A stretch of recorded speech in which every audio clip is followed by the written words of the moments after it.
Look at that. Greg Barnes, welcome in. We are live. This is Inside Carolina. It is football season, fellas. This is our pre-training camp roundtable.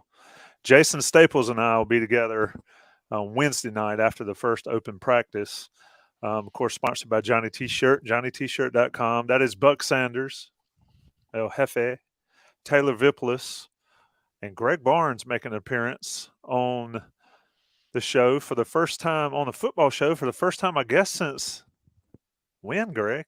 Was it the Oregon? And you're muted too. I get to say it first off. I feel like I did one in spring, but that may have been a basketball one. So It is, I can't remember. It's been a long time. Shout out to the 100 folks that are in here. Look, if you want to get in on this podcast, drop questions in the chat. I'll do my best to point them out, ask them to the guys. Also, let us know where you're watching from. We've got a lot of people. Somebody was in the Middle East watching the other day, which is wild. So thank you for your service there, and thank you for taking the time to join us. Buck Sanders, I'll start with you. It feels like the Oregon game just got played.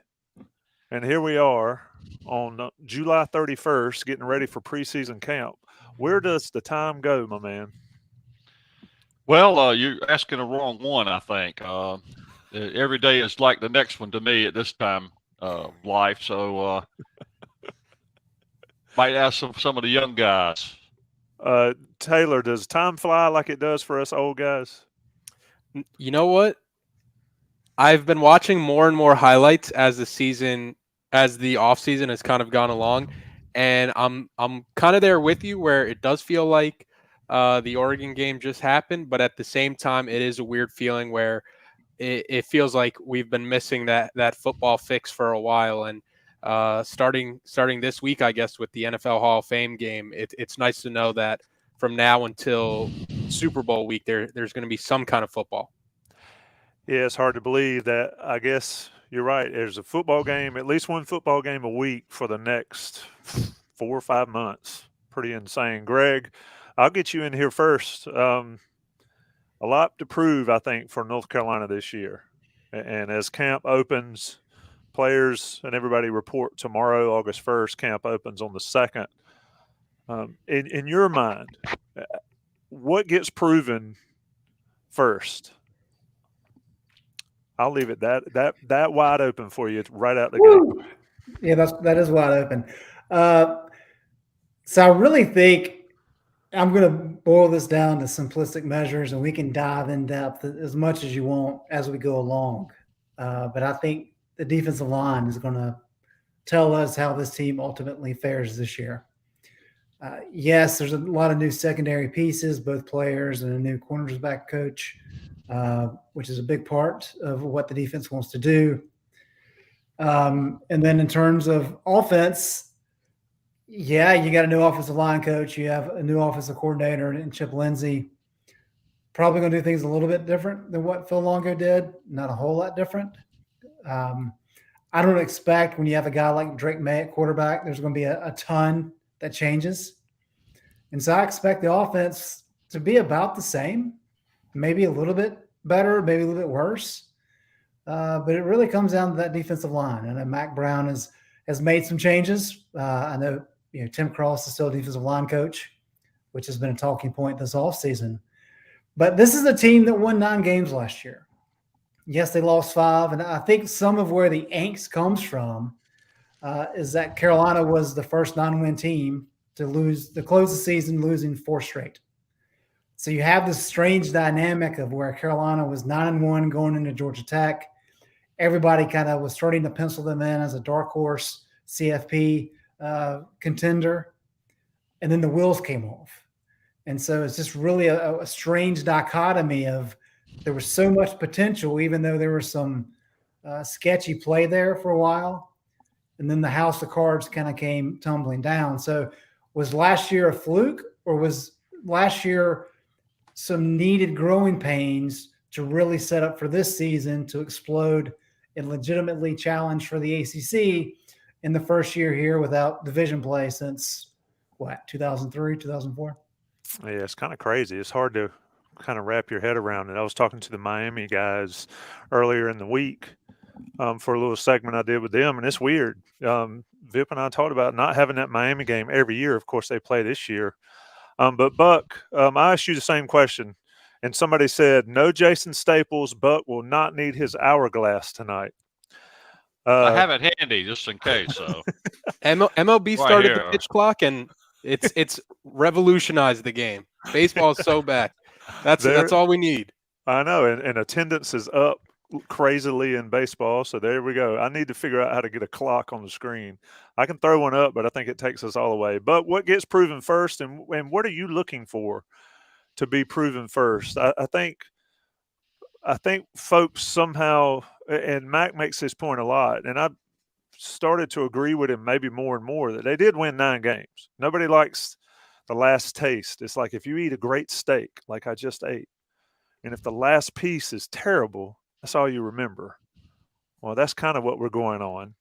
So for you going into camp, what needs to be proven first? Well, the first 4 weeks of camp, you're trying to get everything that you've been working on all season long put back together. I believe is how it goes. Vip is probably the one that can talk on this better than I can. But where they need to solidify things, 2 spots: offensive line, defensive line. I think the secondary is going to be okay. I think the offense will be okay, and linebackers will obviously be okay. So I think we're looking at the offensive line.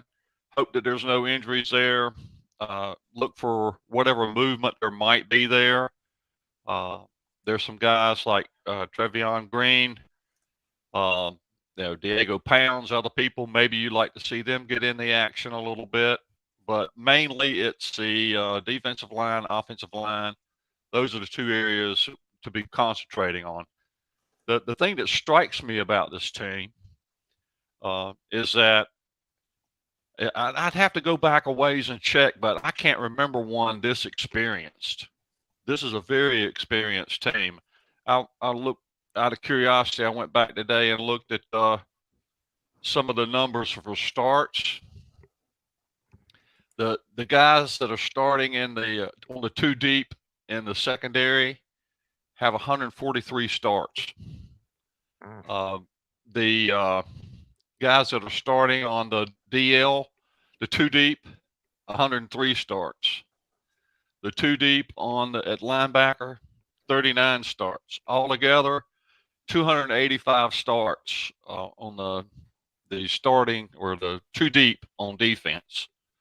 That's just the defensive side of the ball, but you get the point. There's a lot of experience there, and I kind of think we had this thing back in the day.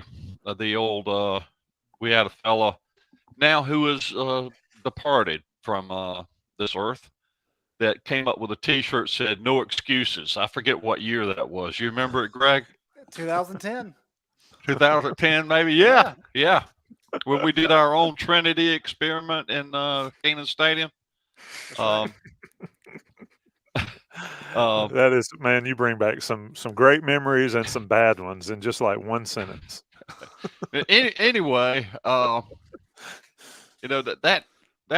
year he put the no excuses on there. I mean, really, shouldn't that apply to this year? I mean, they're experienced up and down the roster. They got a good special teams unit. The offense should be top 10, top 15.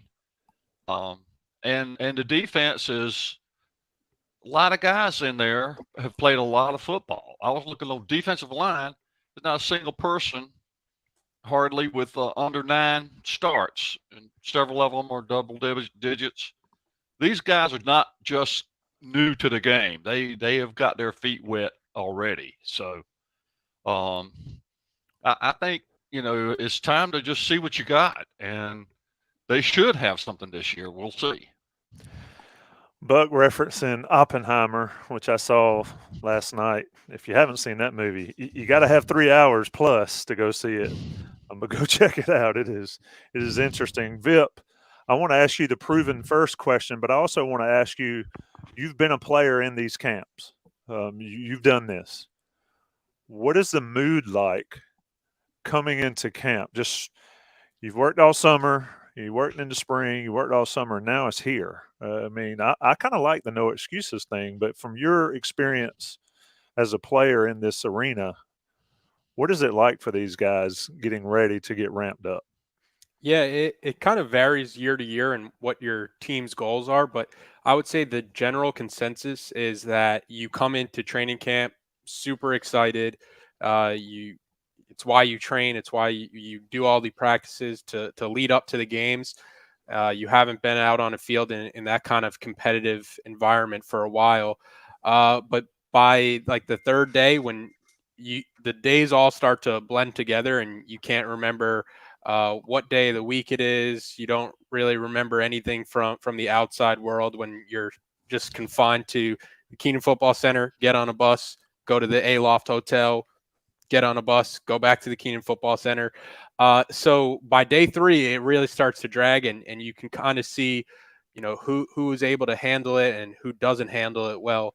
But also, if you're a team that has a lot of older player-led leadership, I think the grind of a training camp isn't as bad because you guys are just so focused on the ultimate team goals that this team has.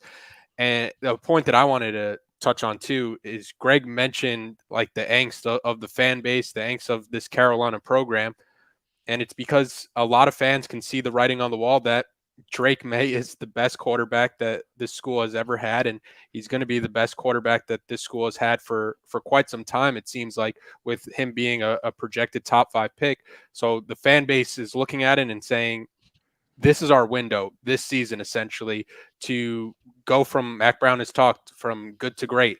And they win 9 games last year. Most fans would have signed up for 9 wins at the beginning of the year. But if you were told at the beginning of the year too, hey, you have the best quarterback or, a top 3 quarterback in college football, and you're going to start 9-1, do you still sign up for 9 wins? Nobody's taking that, and everybody's taking their chances with how the season kind of finished out. So I think that's where a lot of the nerves come from entering the season, knowing that this is essentially your last year with Drake May and that Carolina has to capitalize on this.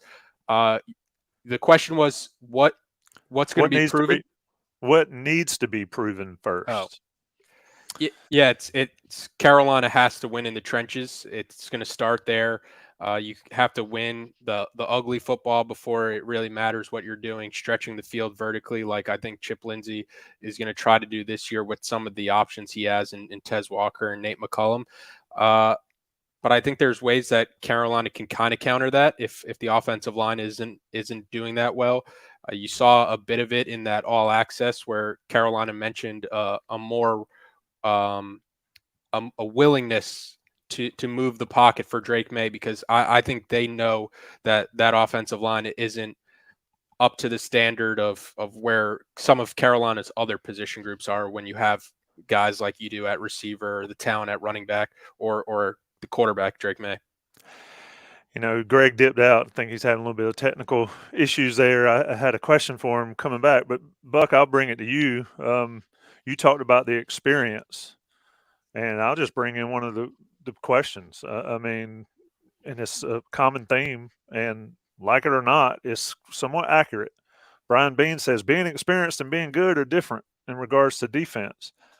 Now, I will say that we can debate whether they got better, what the numbers show, whatever. But to your point, Buck, and I want you to discuss, they simply have to be better. I don't think there's any. It is a systematic, complete destruction failure if that defense is not better, just in the experience realm. But what do you say, Buck, when people say, well, if they weren't any good when they were freshmen, they might not be any good as their juniors? I mean, it doesn't work that way in football, I don't think. You get better, you get older, you get stronger, you get more experience. But I think for the defense, just in the normal course of business, they get better. How much better, I think, is the question, though. Yeah, and to answer that question, which is a good one, a good comment, I would say that it's easier to be good if you are experienced.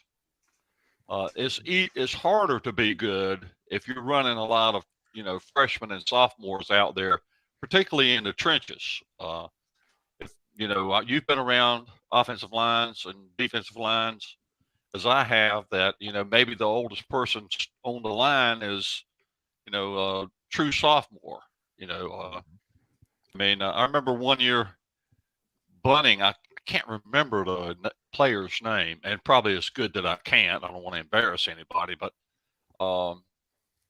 we had a guy starting at defensive tackle that was a true freshman, and he weighed 260 pounds in Power 5 football. So yeah, it's going to be easier to be good if you've been in a strength and conditioning program for 3 or 4 years, especially in the trenches, which I think that's the critical part of this season. So yes, Hunter Pierce had to answer. It was Kendall High. Yep. Now I'm sure coming back to Tommy's mind now as well. But yeah, bless his heart. He's just a baby out there, trying to play defensive tackle. We've got defensive ends that weigh 270 pounds now, 260 pounds. So it's going to be critical, I think, to build some chemistry on both lines. That's always the case with the offensive line, but it's also the case with the defensive line. That when they stunt and whatnot, you got to know where you're going.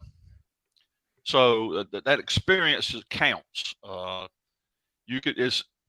You're right that being good and being experienced are two different things, but it's just easier to be good when you've had some experience. Yeah, Greg, you good? You back? I think so. We shall Yeah, see. I had to sub in for you while you dropped out. We were talking about the experience deal. Vip, let me ask you this, and then Greg, I want to get your take on it because I was going to you, and then you vanished on me. You're like, I'm not answering that, and dipped out. Vip, how big a deal is it to have multiple years in a system? Chiswick's defense was, well, we talked about it last year. It was relatively simple. That's what they were talking about. Versus now, they've had a year in it. Chiswick's had a year back in it, which I think is important.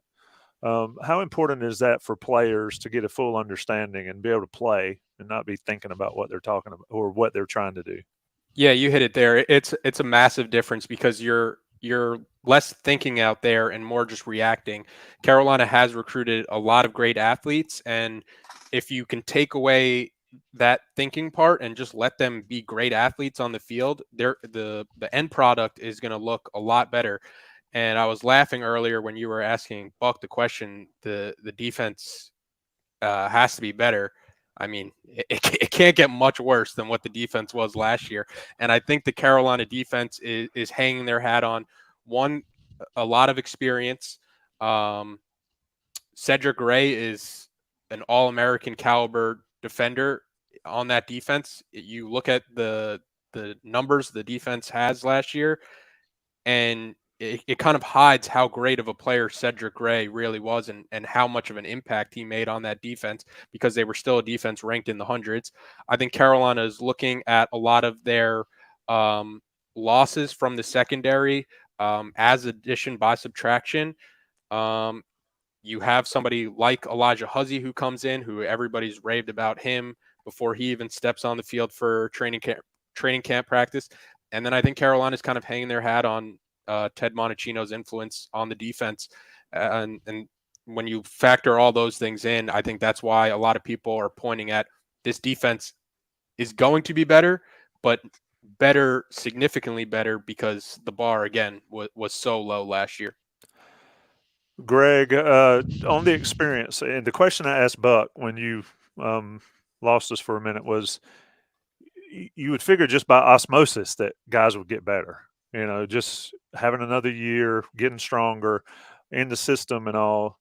To Vip's point, you couldn't get much worse. You've been all over the stats and the numbers, as far as the course of last year. But as far as this defensive play, that talent's not an issue, I don't think. Is it a simple fact of Chizik getting another year with these guys and getting guys comfortable in the system? Is that what helps make the leap, or hearing how terrible you are for a year now, getting guys' heads and make them want to be better? Cedric Gray, I think, mentioned at ACC Media Day, I can't remember if he mentioned it on the podium or at the breakout sessions, said, he virtually gets tired of hearing it hurts him when they talk about how bad they are. How much of a factor is that for them, Greg? Is, you don't want to hear it, then play better. Yeah, there's a lot of directions we could go with this. And let me say this first. I really think probably the thing that surprised me the most this offseason, and I believe it was Cedric that was talking about this, was how last year at times maybe they weren't all on the same page and maybe didn't exactly know what they should be doing defensively. And that led to some of the early issues. And the reason that's surprising is if you go back to 2015 when Gene first came in, he was very clear, hey, this is a 3-year process. The first year, we're going to put in our base stuff and we're going to install. And if one person on defense doesn't get it or has a question, we're stopping. And we're making sure everybody is caught up and understands what we want. And by the time we get to the end of training camp, we will know how much of an install we did. And so by the end of the year, that's one of the comments that I was told after the season, is that when the defense was kind of searching for things to do against Clemson and Baylor and giving up a lot of points in those games, it was like, well, Gene can't draw up plays in the dirt. The guys only know so much. 2016, he added more plays, and then by the time 2017 came around, the full defense was in. And I'd asked Gene about that before he started last year. I said, are you going to take the similar process of going slow, being simple, making sure everybody understands? He said, yep. So the plan's exact same. So I found that very, very interesting. That being said, I think what Gene does is pretty simple. I don't think there's a whole lot to it that should be confusing. I certainly buy into the idea that the guys are a little bit older. There's a ton of experience on this roster, both sides of the ball, and that should help. But let me give you some numbers that kind of highlight some of my concerns with the defensive line. Do you have to? Do you have to really? I do. I think this is important. I think this is important for people to understand. There seems to be a lot of conversation that, hey, the secondary's got some better pieces. As Taylor said, it's addition by subtraction. Got a new cornerback coach in. Secondary is going to be a lot better. Therefore, the defense is going to be a lot better. And I think all of us can agree that if the defensive line doesn't make a significant step forward, there are going to be issues. So here's some numbers for you. This is just defensive line. Last year, North Carolina was 130th in sack rate. The defensive line got sacks 3% of the time on rush plays. That's terrible. 119th in sack rate on passing downs. Let's see. They were 110th in stuff rate, which is on a running play if you stop the running back at or behind the line of scrimmage. Not very good there. And then they were 114th in opportunity rate. And what that means is does a running back get 4 yards if 4 yards are possible to get? And all opponents were able to do that 52% of the time. So if a team could get 4 yards running the ball, they did that more than half the time. When we get into the red zone, okay, we know that North Carolina was not good defensively in the red zone. They're 125th in red zone touchdown percentage. Let's boil it down a little bit closer. We talk about goal to go. So the only chance the team has to get another first down is a touchdown. North Carolina was 130th in goal to go touchdown efficiency. Out of how many? Out of 131. Yeah. Team scored touchdowns. Yay, we beat somebody. 93% of the time when they had first and goal. Touchdowns when they had first and goal. 93% of the time. Let me stop here for a second and say this. Last year, I know that Vip and I did believe this, And I think Tommy and Greg believed it as well. When Chiswick came on as defensive coordinator, we're thinking back to 2015, and he made an immediate difference in that defense from 2014. It was night and day difference first year. Plus, that 2015 defense had nowhere near the talent that he was walking into when he stepped into the Keenan Football Center. Vippolis, I know I'm speaking for you, but you nod if you think I'm wrong, that we were sure that with this amount of talent, Gene Chiswick walking in, he was going to make an immediate right away difference in the defense. And it went the other way. It went the other direction. It got worse from 2021.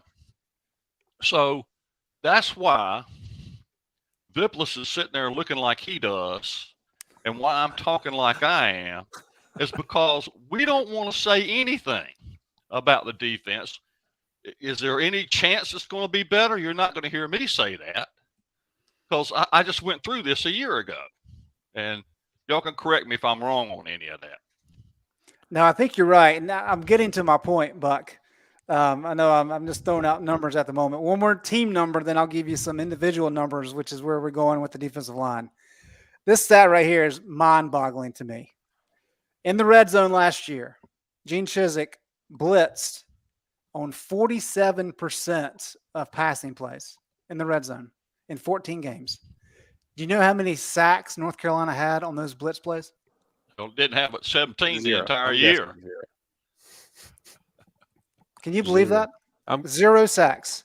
Yeah. Okay, so I went for maximum shock factor, and I was still shocked.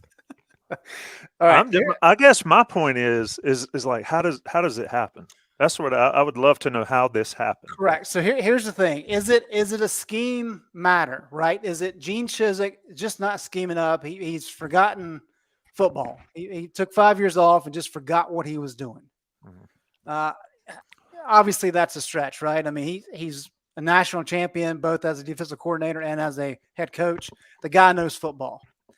But let's look at some of the defensive pressure numbers for the players, okay? So for the defensive pressure rate is number of defensive pressures per pass rush. That's how that's tabulated. The FBS average last year was 11%.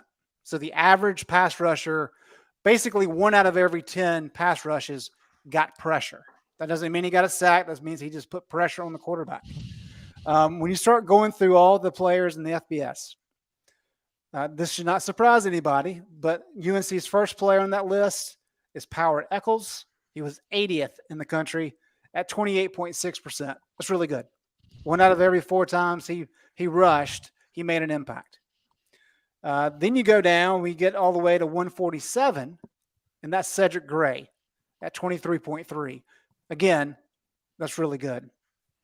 But then we have to start scrolling. And we scroll and we scroll and we scroll and we scroll. And we get down to 517th.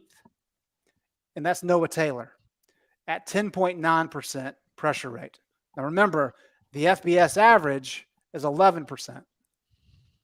Right behind him, about the same numbers, was Kamon Rucker at 10.9. And then we got to start scrolling again. And we get down to 686th. That's Javari Ritzy at 8.5% pressure rate. And then we start scrolling and scrolling and scrolling, and we get down to 926th in FBS, and that's Miles Murphy at 4.6%. So is it a scheme issue, or is it a matter that there's some guys that have good resumes in terms of recruiting rankings on the roster who just have not lived up to that potential quite yet? You talk about 2015, DeJuan Drennan was a redshirt freshman on that team. And I feel like he made more of an impact than a lot of the guys that we've talked about who are juniors and seniors now the last couple of years. So does Gene deserve some of the criticism? Of course, he's the defensive coordinator. But but they've got to have some guys who are able to make plays in a one-on-one situation. You have to be able to impact the game. And other than those linebackers and Kamon Rucker on occasion, we are just not seeing it out of that defensive front. And that's why some of those guys have to take significant steps forward this year, even though they're juniors and seniors and haven't done it quite yet. Yeah, all those numbers really back the eye test for what you were watching last year defensively. And the reason why I don't think it's the scheme is exactly like you guys mentioned. The 2015 team and the 2016 team for UNC had that same defensive philosophy, but 2015 scoring defense was 42nd in the country. 2016 scoring defense was 43rd in the country. I think it comes down to two factors. I think the quote unquote talent just hasn't lived up to what you would have thought you would have gotten when you look at some of these recruiting profiles from some of these players. And I think where the coaches are at the most fault is that there's some kind of disconnect from the defensive coordinator to the position coaches to the players where something is just there's just a massive disconnect in what they're trying to teach and what they're trying to do, where you have people like Cedric Gray say, yeah, there were times last year where we didn't know what they were doing. Well, anybody from that 2015 defense can tell you that first year, it was as simple could be.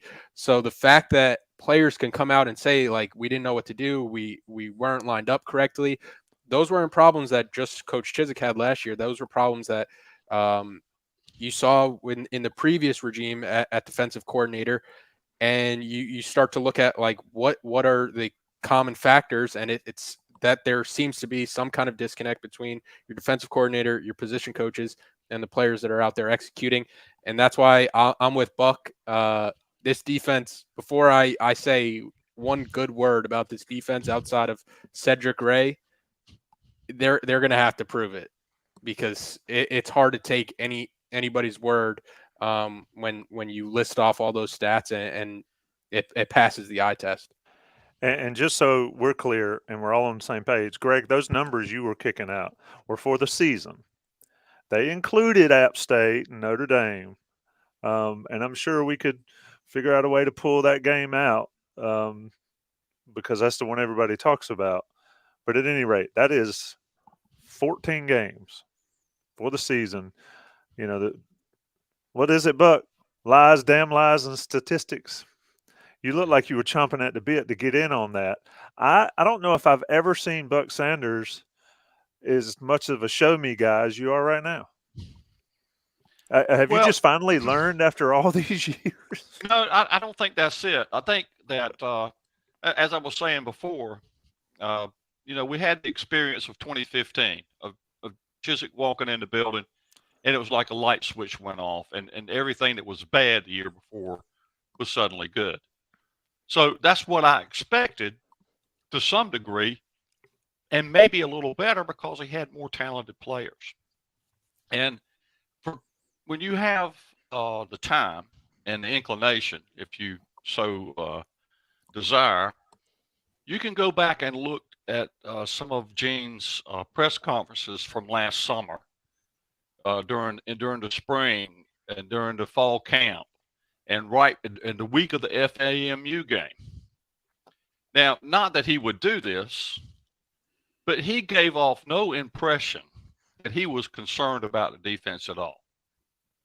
It was like, yes, we're learning, we're getting the fundamentals down. We're not exactly where we want to be yet, but we're really getting better, and they're coming together. And blah. Well, maybe that's what you would expect a coach to say, and it's probably naive of me to even think that he would say anything different. But he gave off no, if that was me, and I knew or suspected that I was going to be 130th or worse in a bunch of different categories, I would have got in front of that camera and I'd been sweating like a mule. I mean, I wouldn't have left ESPN. I mean, he didn't give off any clue that there was anything suspicious, anything wrong with the defense at all. We have some extremely large, talented players, and I'm excited to work with these guys, and we have so many of them, and blah, blah, blah, blah, blah. I mean, so Yeah, I'm keeping my powder dry this season until I see some results on the field. Hunter Pierce makes an interesting comment in the chat there. I haven't looked to back it up, but he says that 2015 DL coach has a couple of national championship rings at the moment. So, and we're talking, this is the pre-training camp roundtable in Inside Carolina. Of course, it might be a long one tonight, folks, so stick with us. But Greg, I want to ask you this. What constitutes reasonable improvement? Reasonable improvement versus what would make people happy in your opinion? And I say people, the fan base, whatever. I mean, it's all about winning football games. They win 14 football games and give up 50 points a game. I don't think anybody's talking about it. Go. No, I think you're exactly right. No doubt about it. And so it's, when you look at the talent level, and I know people have kind of turned against that idea, which I don't quite get, but North Carolina last year, we don't have the numbers yet for this year, but for 2022, Carolina was 16th in the 247 Sports talent composite. That's a lot of talent, and a lot of that's on the defensive side of the ball. It's not like completely skewed and like it was at times under Larry Fedora. And so when you look at that, you're like, well, geez, like there's no reason for this defense not to be top 50, top 40. But, who knows? To your point, I think it's a good one, Tommy, is what fans want to see is a defense that can operate by itself and doesn't have to have the offense to bail it out time and time and time again. And so maybe that's only 60th in the country. Maybe that's 70th. Whatever that equilibrium is, where you're doing just enough to allow Drake May to pull this team to victories, that's all it needs to happen, right? I mean, I think it's that simple. I think Gene Chizik has some leeway, but you can't rank 105th. That's not good enough for what North Carolina wants to be able to do in Drake May's last year. So it's somewhere between 40th and 80th, I think. And it just kind of depends on what the results are. If the offense gets better under Chip Lindsey, well, there's less pressure on Gene Chizik, right? But if there's a little bit of a learning curve there for what Chip wants to do, the defense needs to be able to step up early because that opening stretch is not easy. Hey, you guys know I'm the sunshine guy. The defense made some plays. Miami, Boykins make a play. Duke, Will Hardy makes a play on a tip ball. We can debate the Oregon game. Some people say Oregon didn't try until the last drive. Whatever. It doesn't work that way. They look pretty good against them. I don't know. I just remember having this conversation after Florida A&M, and we were all like, well, that didn't look right, against that team. And then, of course, everybody says App State skews everything, and it does to a certain extent. But like I said earlier, the numbers are season-long numbers. Let me take a second, do Johnny T-Shirt read before I forget it. We're 41 minutes into this. Johnny T-Shirt, JohnnyT-Shirt.com, sponsors of Inside Carolina Podcast, great friends of you, the Inside Carolina Premium subscriber. You get 10% off your order. If you're not a member of the Inside Carolina Premium message boards, Buck will agree with this. I don't know what people are doing. If you follow North Carolina, there is no reason not to be a member of Inside Carolina Premium boards. For one, you get Don Callahan in recruiting. You get Sherelle McMillan and Sean Moran and Joey and all them on the basketball side. But you get the 10% off, and you get Jason Staples stuff. Everybody's talking about Jason's evaluations. That's premium stuff, man. And that's what you need to be getting Inside Carolina Premium for. And then it supports Johnny T-Shirt because you're going to want to go to Johnny T-Shirt and get your discount. Take care of alumni owned and operated. National guys that pay the bills. It's the pre-training camp roundtable at Inside Carolina. Football season is here. Okay, boys. It is about 9:45 on the East Coast. Where do we go from here, Buck? I'm tired of talking about the defense, to be honest. I'm sort of like I'm going to still talk about it. You're the boss, so you talk about whatever you want. I just want to go back to the question that you just posed to Greg. What would be enough? And so here's a fun exercise for you. The ESPN FPI ranks your offense, your defense, and your special teams, and they assign a numerical value to offense, defense, and special teams. And last year, North Carolina got 31 points for their defense because they ranked 118 according to the FBI. The team below them was Syracuse. Syracuse ranked 40th. They got 61 points, which was 30 more than North Carolina had. You add that 30 points to North Carolina's 60 points, they would have been number 2 in the nation with Syracuse's defense. Add those numbers up in your spare time, Greg. I know you got some. So, but that's how we would have been behind, right with above Alabama, I think, just below Georgia, had we had a defense. Now, am I saying we would have been that good? No, I'm not going to say that. But the numbers that ESPN uses, if we had Syracuse's defense, we'd have ranked number 2 in the nation. Lies, damn lies, and statistics. There they are. That's my last word on the defense, by the way. And I also wanted on the record that I have Inside Carolina Premium for Buck Stops here. Absolutely. You didn't even mention it. You didn't even mention it, and he's right here. Buck Stops here. It is a tri-weekly column that pretty much nails it every time.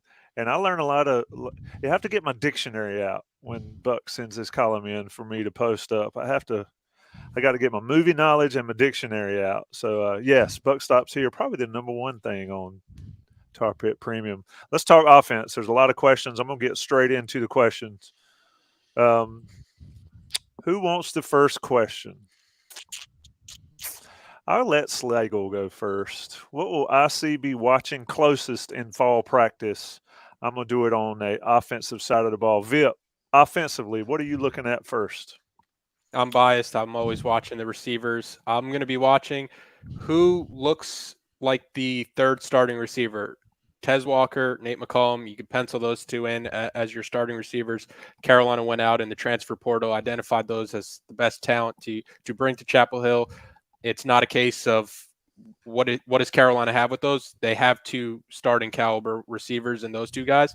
So then it's going to be, what does Carolina look to do? Do they put somebody in the slot and have Nate McCollum out wide with Tez Walker? Does Nate McCollum stay in the slot? Does J.J. Jones start on the outside? Kobe Paysor. You have Gavin Blackwell, Andre Green Jr. There's a lot of names for Carolina for that third spot. But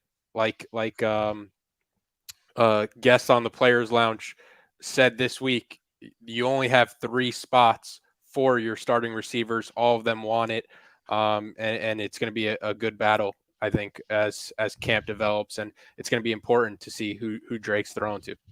Yeah, JJ said, I asked him the question about you're one of the top returners, and they bring in 2 transfers. What's that like? And he said, hey, you gotta basically got to fight for your right to play, and he's one of those guys. I tell you what, and Buck, you can chime in here on the offense. There's some angst on the offensive side of the ball. I don't get it. I don't feel it any. What are you thinking in your 10,000-foot view with this offense? I don't think the offense will be an issue. Now, if it's the first 10-game offense or if it's the last 4-game offense, and we can debate why that was the case. But your take overall on the offense, and then what are you going to be watching for first in camp? I think the running backs are should be the focus. I think we know what we got in Drake May and the receivers. They're going to be good, and they lost Downs, huge loss. They lost Green, huge loss. But the next 8 leading receivers after those 2 are back, and they add Tez Walker and Nate McCollum. So they're going to be fine with receivers and with Drake. I think the thing that they need to get going and to really be a better offense is to be able to run the ball and have the bell cow running back, and a couple of them, that you can count on that's going to get you 3, 4, 5 yards when you need it. And break off some big runs, get it some explosive plays in the running game, wear teams down. You look at some of the running backs they have on the team, they got 3 of them that are just slobber knockers. I mean, they're like 230 pounds and strong, and they look like they were made by the same firm that built Stonehenge. And they're playing behind an offensive line that averages about 320. They should be able to make a few gains on the ground. So that's the number one thing. And that's the thing I don't think that was sorted out in the spring. So we're gonna have to see where Caleb Hood fits in. We're going to have to see where British Brooks fits in. We're going to have to see how Elijah Green fits in. And by the way, the Players Lounge, which Elijah Green was just awesome. If you haven't seen that, you need to go look at it. That was a really good Players Lounge. I'm pulling for that kid. But in the meantime, that's got to get sorted out, is my opinion. So, Tommy, I wholeheartily agree with Buck there, and I'll give you some numbers to kind of back that up. I know there's a lot of criticism of Longo and his inability to run the ball. And while I do agree that it's somewhat simplistic, and he did rely on Drake May a little bit too much last year, I think the numbers are telling about the talent pool that he had to work with last year. If we go back to 2020, which was a great year for Carolina's offense with Javonte Williams and Michael Carter, UNC averaged 4.12 yards after contact and 4.38 yards after contact in ACC play. In 2021, with Ty Chandler doing the bulk of the carries, Carolina averaged 3.94 yards after contact, 4.13 in ACC play. Pretty good. Last year, Carolina averaged 3.06 yards after contact and 2.9 in ACC play. So in ACC play alone, if you compare 2022 and 2020, it's about 1.5 yards per carry difference in yards after contact. So if you look at the fact that Carolina ran the ball 420 times in 2020, that's about 622 yards in ACC play alone, just in that little bit of a difference in yards after contact. That's significant. The other part of that kind of plays a role, 2020, UNC had 159 forced missed tackles in 12 games, 156 in 13 games in 2021. Last year in 14 games, 83. So you've got running backs who are not able to get yards after contact. They're not breaking tackles. And granted, I know British Brooks was injured last year. Caleb Hood got hurt too. So you're relying on some younger guys and some inexperienced guys. But that really hampered the offense. So it wasn't just Phil Longo. It was that he did not have the horses to really elevate the run game. And I think that's going to be the most important thing for this offense, to Buck's point, is really finding 1 or 2 guys in training camp to say, hey, we trust them. They're going to be able to pick up the extra yards that we were lacking last year. Well, like they've talked about, you got, somebody steps up. Caleb Hood steps up against App, makes a great run, pulls a hamstring. You got, British Brooks out for the year. Those numbers that you kind of talked about there with the broken tackles, they sort of played themselves out there in that Orange Bowl, right? Because if they break some of those tackles that Javonte and Michael Carter break, Carolina wins that game easy down the stretch, I think. Yeah. And so it sort of played itself out. Vip is I've always said I just want to see Carolina have the ability to line up. We're running the football right here. It doesn't matter what you do. Is that a running back thing? Is it an offensive line thing? That specific, being able to run it when everybody in the building knows we're going to run it. That's what I want Chip Lindsey to show us, what I want to see from Randy Clements. I don't know how you do it in fall camp. You need to do it against South Carolina on September 2nd. Your take on the line and the running game. It's a combination of things, but if I had to pick one or the other, I would say it's more so on the running backs, because at this level, the offensive line is going to create enough gaps to be a pretty good running team.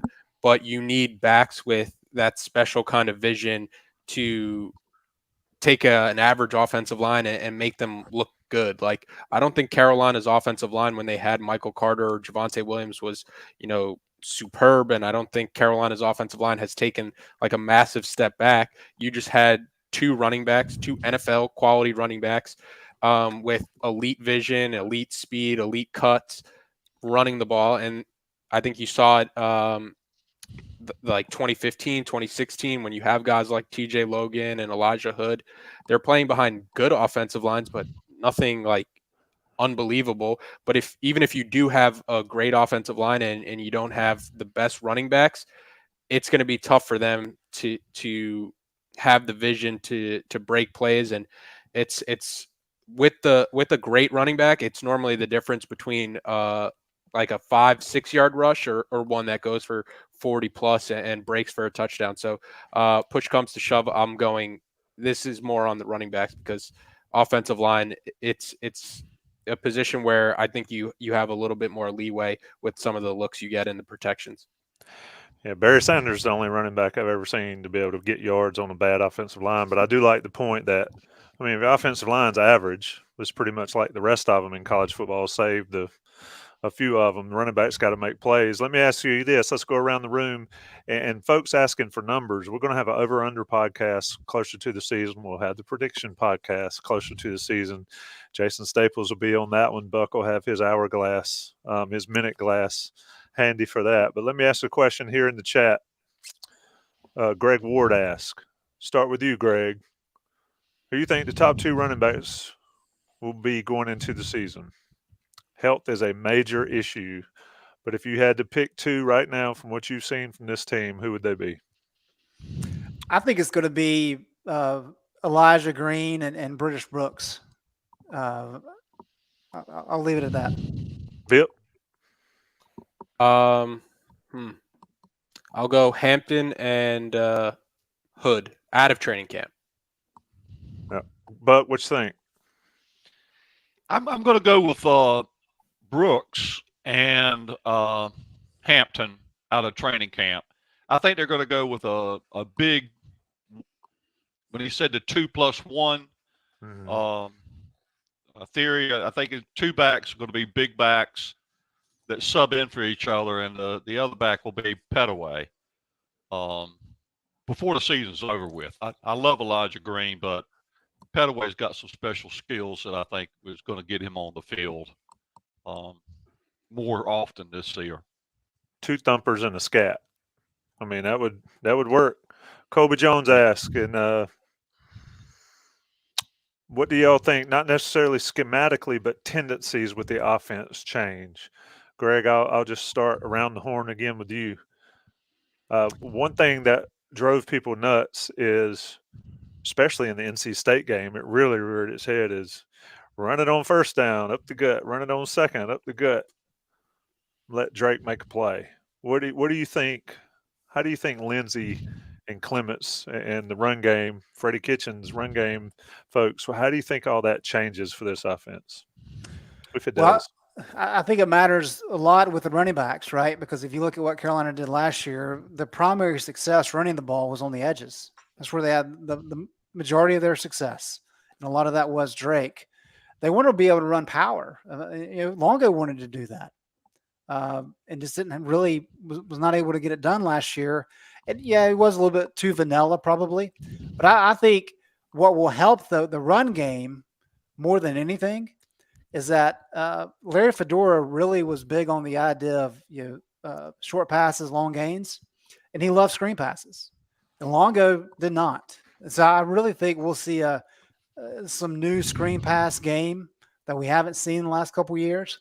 And I think that will be an extension of the run game, and that should help a lot. And when you've got different options there at the slot receiver and McCollum and Paysour and some of those guys, I think you can get creative, and that takes a lot of pressure off the run game.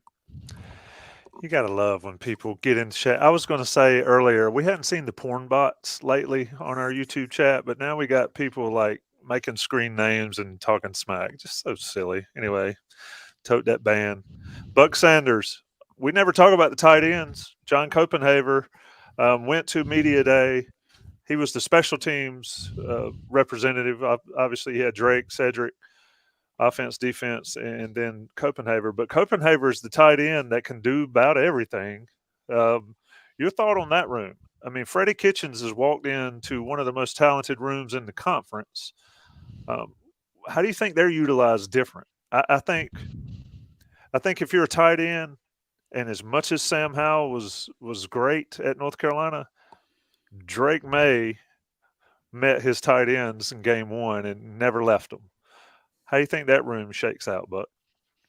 Well, the thing about, I think all three of them are a little different, right? I mean, they're different players. I think Kamari Morales is sort of a H-back split zone kind of guy. And that Copenhaver is sort of an inline tight end. There's an attached tight end. And then Nesbitt, you can put him in the slot if you want to, or you can split him out wide.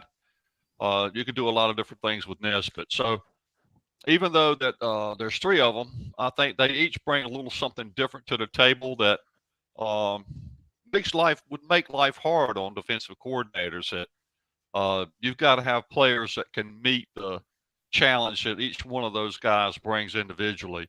And I think we'll see some 12 personnel this year with two tight ends. We saw some of it from Longo last year. So I think they'll still do a little bit of 12 personnel and maybe a little bit more next year, particularly when they get closer to get in the red zone. Vip, your take on this offense? You can start with the tight ends. We talked about everything. Just overall, Lindsey comes in. It's a Freddie Kitchens. I said it comes in with the best room in the nation. Maybe Chip Lindsey comes in with the best room in the nation with Drake May in there. How much pressure is on Lindsey to keep it rolling? I know it's a group thing, but Lindsey is now the offensive coordinator. I would think if there's any coach on this staff, maybe he's got the most pressure. Your thoughts? Yeah, I think the coaches with the most pressure right now are all on the defensive side of the ball. But if there was a coach with pressure on the offensive side of the ball, it would be Chip Lindsey. You could say what you want about Phil Longo, but he did produce top 25 offenses year in and year out. And he had quarterbacks like Sam Howell and Drake May, and that was Carolina's strength for this entirety of Mac Brown 2.0 tenure in Chapel Hill. But I will say the tight ends, I think Carolina has as good a tight end room as any team in the ACC. You have a quarterback like Drake May, who's the best quarterback in the ACC.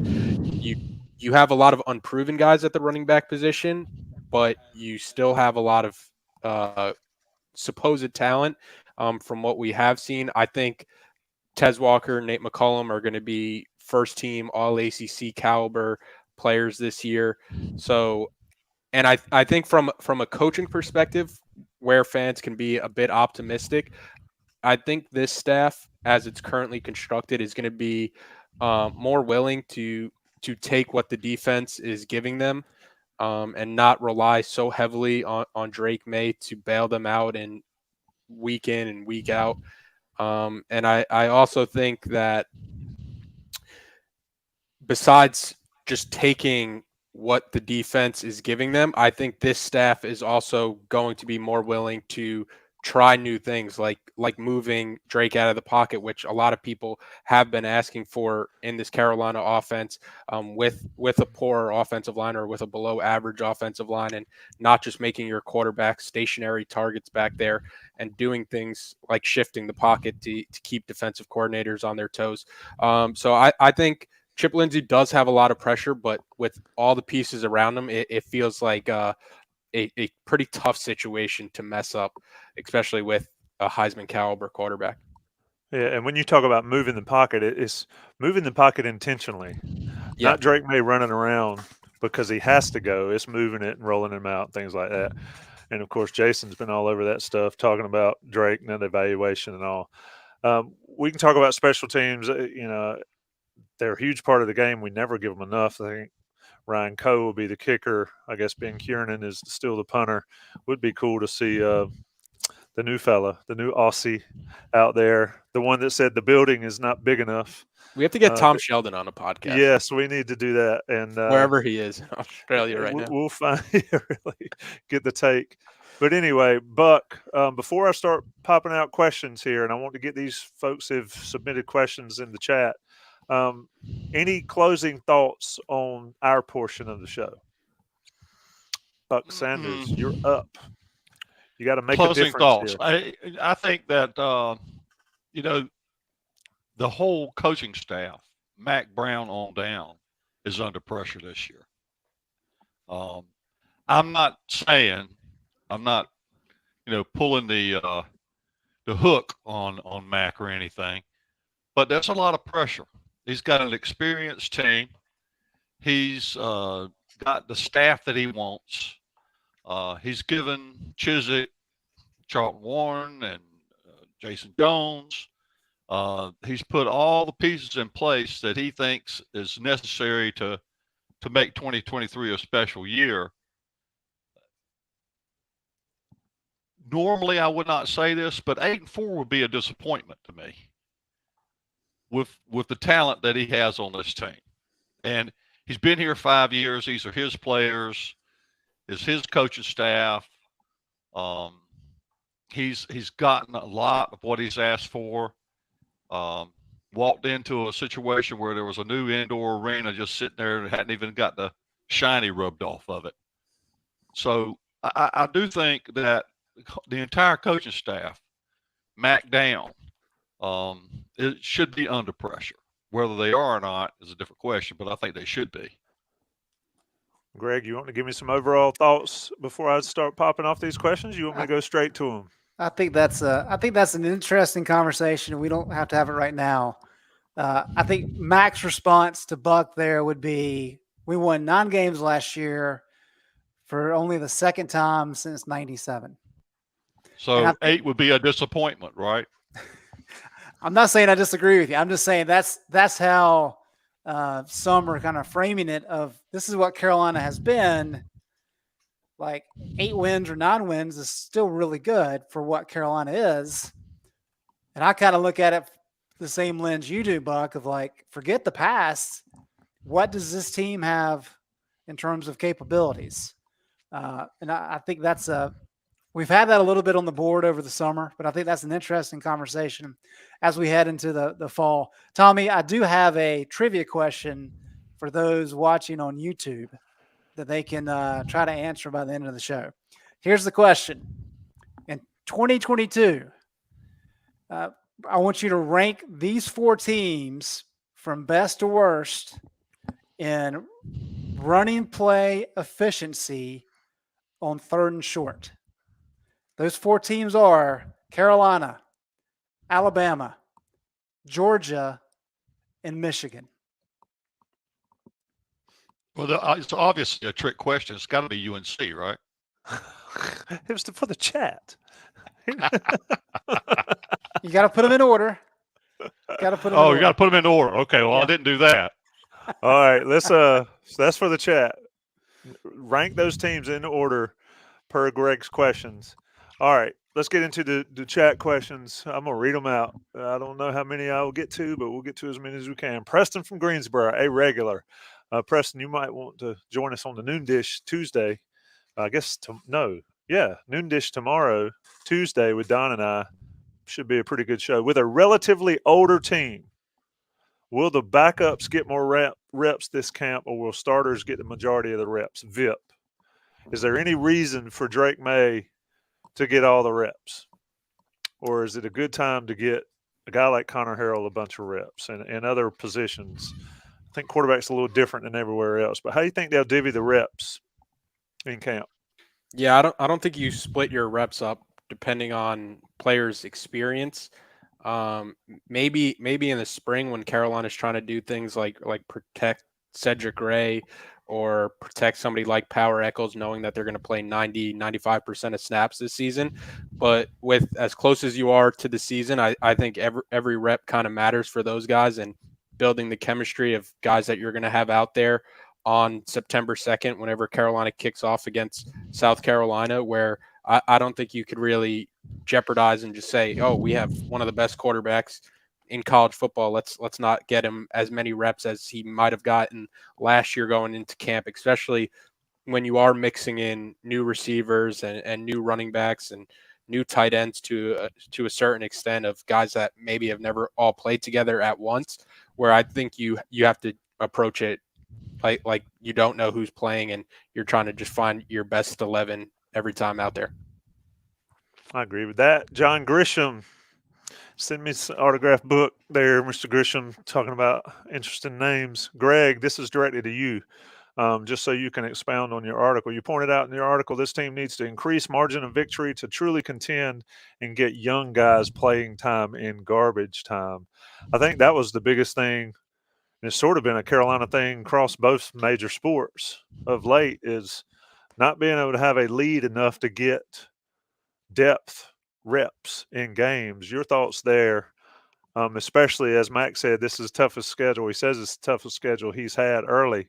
How do they manage to do that this season? Not have Cedric Gray and Power Echols playing close to 900 snaps.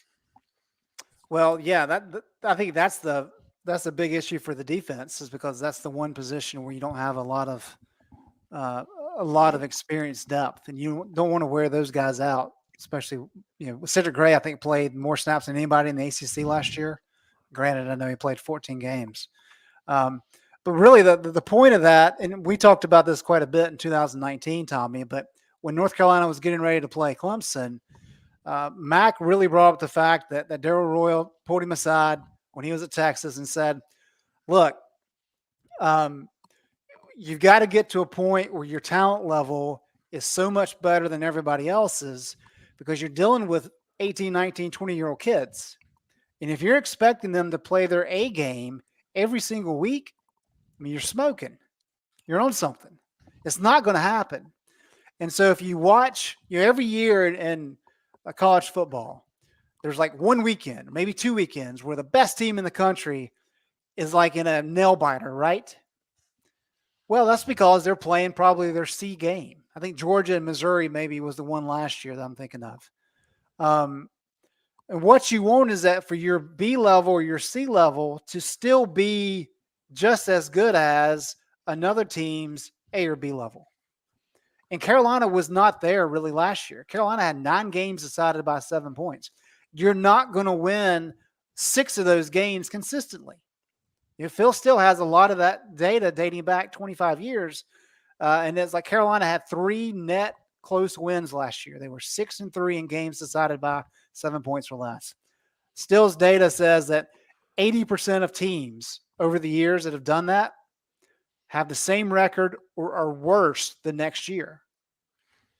That tells you just how difficult that is to try to win 50% of those games. So you have to be better, and that's why talent matters so much. That's why recruiting rankings matter so much, is that you're trying to build a buffer. And the really good teams do that so you can have an off game and still win the game. Carolina was not there last year. That caught up with them, right? They lost to Georgia Tech. They shouldn't have lost that game. Lost to State. Shouldn't have lost that game. That's just kind of how it plays out. And so you've got to get good enough. And this kind of goes back to the Clemson point, Tommy.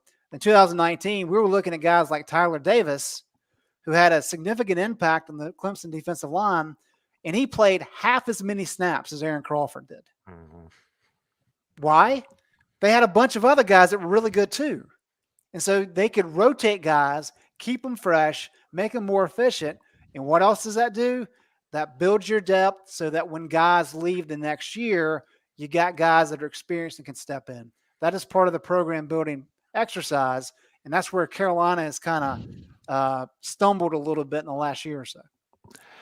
I agree there. I mean, that was fascinating that Clemson's D-line guys played half the snaps as Crawford and Strobridge. Yeah. I mean, it was incredible. Buck, I'm going to get you in here. Find a good question. I had it. I lost it. I'm going to get back to it. A lot of answers coming in on Greg's questions. Buck, I'll go here. Out of the returning defensive line or defensive players, who you think is most likely to take the next step Defense has been your game tonight. What players on that defense take a step? I don't think Gray.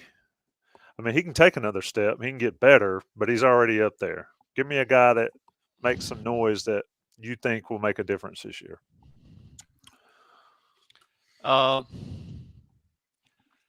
going to go with Kamen Rucker. I don't think he's played enough snaps. And I think that Jason mentioned this in one of his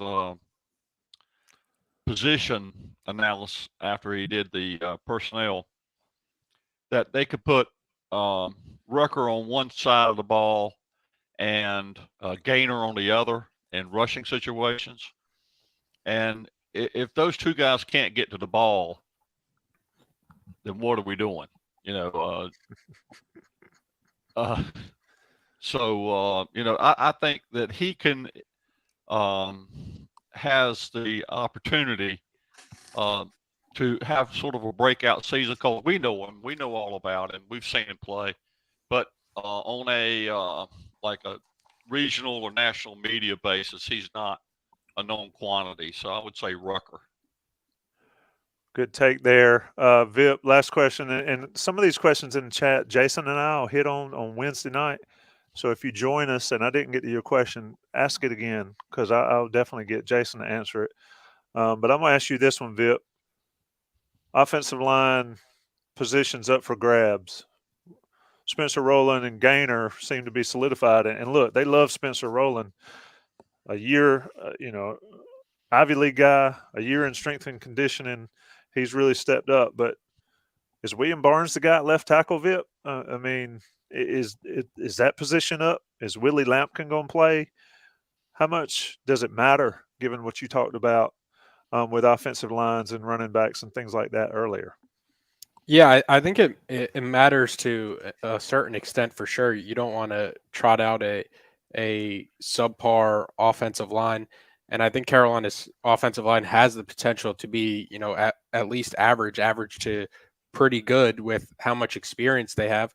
I think you kind of go into training camp with the mindset that every position is up for grabs. I'm watching the Falcons now pretty heavily because of Mac Hollins being there. But one of the things he was saying, they asked him like, "Oh, are you competing for the wide receiver 2 spot?" And he was like, "I'm competing for the wide receiver 1. I know Drake London's a great player, but if you go into camp mindset with this guy's already has his position locked up, or if you go into camp with the mindset of my position's already locked up, that's when your play can start to dip. You take reps off.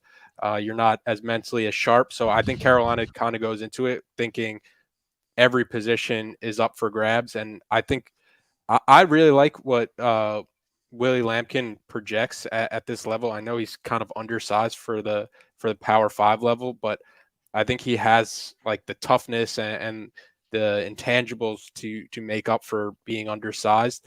And I think that's half the battle at the offensive line position, is just, are you a dog? Do you have that dog mentality? And I think he has that part. So, yeah, I don't think anybody has positions locked up. I would say Corey Gaynor's probably the closest, just because of the chemistry he has with Drake May. That's as solid a position that Carolina has right now that Gaynor will start. But I think for the most part, you have to look at it that all these positions are for grab. I agree, Willie Lampkin. I said, "Man, you seem so nice, but you got such a nasty demeanor on the field." He was like, "I don't have any friends once I cross that line," and that's what you need in an offensive line. So folks need to check out the Noon Dish tomorrow at noon. Don Callahan and I, joined by a special guest. Be worth the time to check that out. Greg, I'm gonna call up some of your responses here now. Greg's question was, repeat it. 3rd and short, or what was it? Running plays, 3rd and short efficiency. Nationally. Yeah. Nationally. Jeff goes Michigan, UNC, Bama, Georgia. Man, what kind of Final Four would that be? Carolina, Michigan, Georgia, Alabama. Michigan, UNC, Georgia, Bama. I saw some more. Who was before Shane? John Fox. Carolina, Michigan, Georgia, Alabama. Ding, ding, ding, ding, ding. So you're telling me that in On Fox, third and short, yeah, that's John I don't Fox. know. He looks like He's a musician. he was free tonight, so he joined us on the chat. Great picture, by the way, Greg. How can that be that Carolina's in that mix? Explain it. Well, that's the what was the line you asked Buck about lies, or stats, lies, and damn lies, or whatever the hell it was. So Carolina didn't have quite the number of third and short run plays that the other teams did, but Alabama converted 50% of their third and short run plays. Georgia was right at 60%, Michigan 62, Carolina was at 66.7. And kind of the point there is not that Carolina had as good of a running game as those teams, and we all know that's not true, but that everybody has a hard time running when the other team knows you want to run the ball. I think there's just some misconception that, well, if we can't run it when we want to, then what are we doing? Well, the other team's trying to stop you, and they know you're trying to run too. So it's not as easy as maybe some think it is. And so I say that because I see some of the things being said about the offense taking a significant step forward. I think that is an incredible amount of pressure on Chip Lindsey, given how good North Carolina's offense has been the last couple of years.